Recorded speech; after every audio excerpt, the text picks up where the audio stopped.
Welcome back guys to another one. So summer is here, and what better way to start the season with one of the best all-in-one coolers that I've ever tested so far on the channel from SiIlentiumPC. Basically they took one of the most advanced and silent fans that we tested on the Fortis 5 CPU cooler that I previously reviewed. They slapped them on their Navis F240 and created this puppy. So yeah, let's see it in action.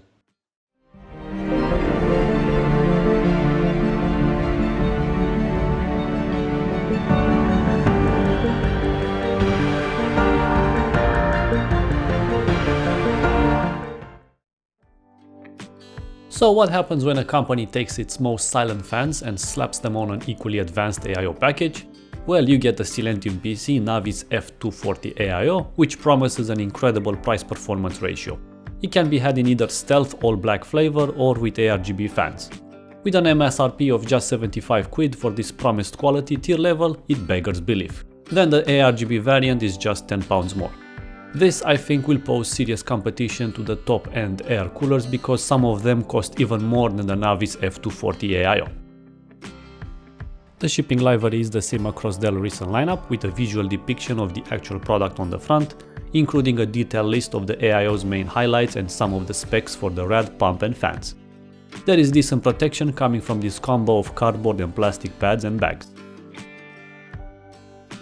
When it comes to accessories, the list is minimal since the mounting hardware is versatile, since for the Intel sockets you get a multi-purpose backplate, while for AMD you just reuse the AM4 stock motherboard backplate.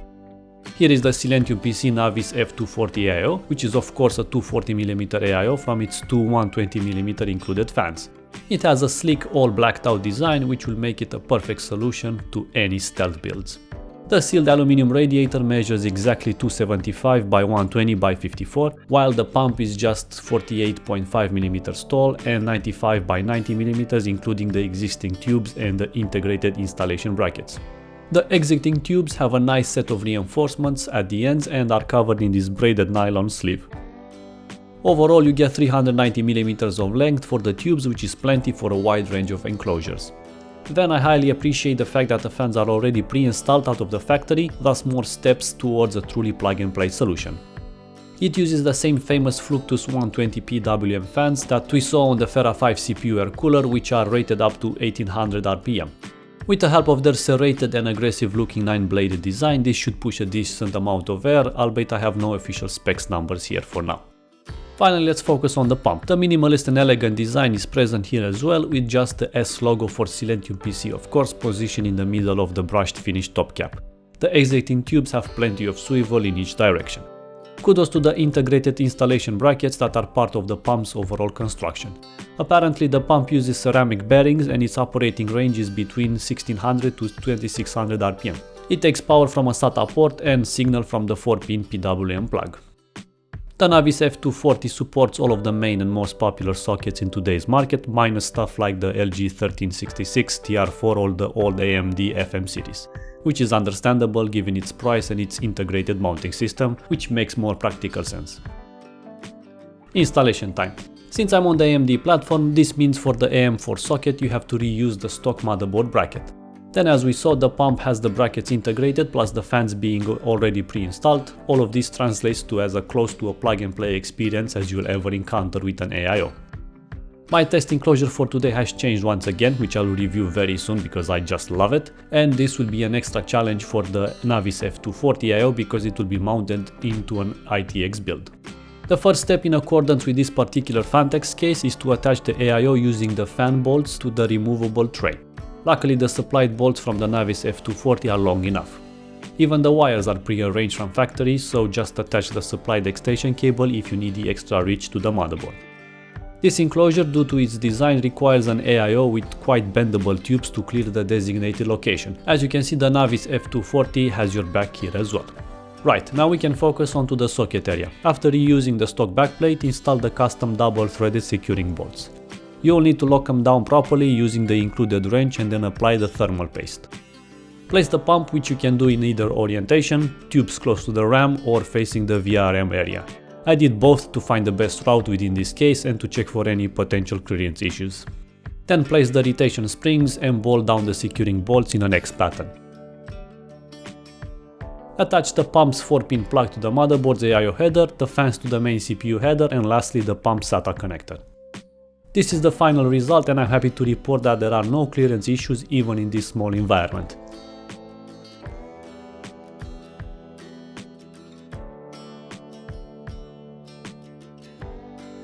Everything clear, so I can finalize the build by attaching all of the side panels. I've decided to test this AIO in 3 different scenarios as follows: the AMD Ryzen 5 5600X CPU at stock settings, then at 4 GHz for 1.05 volts as the main baseline to remove any inconsistencies in stock form where the BIOS will pump extra voltage for shorter periods, and finally an overclock scenario of 4.7 GHz for 1.275 volts. The room temperature was recorded at around 20 degrees Celsius. The first series of tests come from Cinebench R23, which will put a serious load on the CPU while it renders a specific frame. From top to bottom, as mentioned previously, here are the 3 main scenarios in order of hotness. The 5600X, despite its official 65W TDP rating, we all know since the release of the 3000 Ryzen series from AMD, this will not respect that when it boosts. Thus, this is a hot CPU even in stock form. To further point out that there is no additional airflow in this ITX case, and the AIO acts as an exhaust to the entire build, thus the temps are really good even in the overclock scenario. The 2-minute long AIDA64 stress test should impose the maximum workload just for the CPU, therefore we should see the highest stress scenario. Nothing new to report here, that the AIO is more than capable in handling these specs and circumstances. Then if a CPU cooler manages to survive the torture test, then a benchmark run in a gaming scenario should be a walk in the park. Games are not as stressful as a synthetic torture test, but are a great indicator of real-life usage. As you can see, Assassin's Creed Valhalla averages around 40 to 50% total CPU usage in all CPU scenarios, and thus the SiIlentiumPC AIO cooler barely flinched.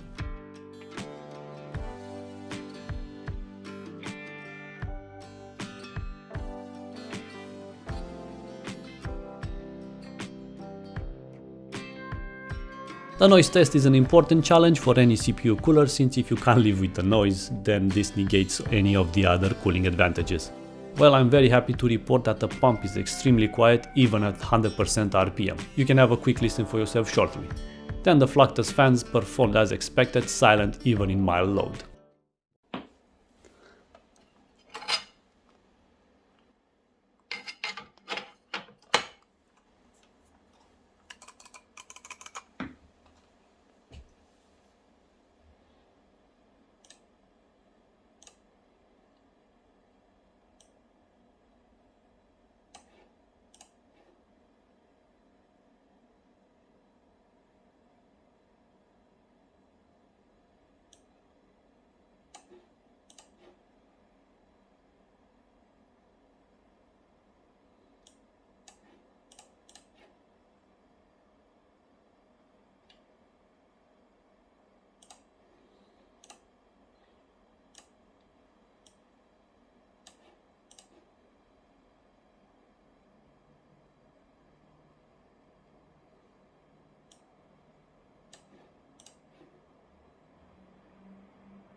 Well, there you have it guys. This AIO proves to be the perfect example of a straight-to-the-point philosophy. You want an excellent performing all-in-one solution that is capable, quiet, affordable and easy to install? Then buy this Navis F240. Job done. They made life a bit easier by designing the retention brackets into the pump's body and even attached the fans to the radiator while routing the cable as well. Also, if you want the extra bling, they provide the ARGB variant as well, which is basically the same AIO with different fans. So this is truly a best value champion.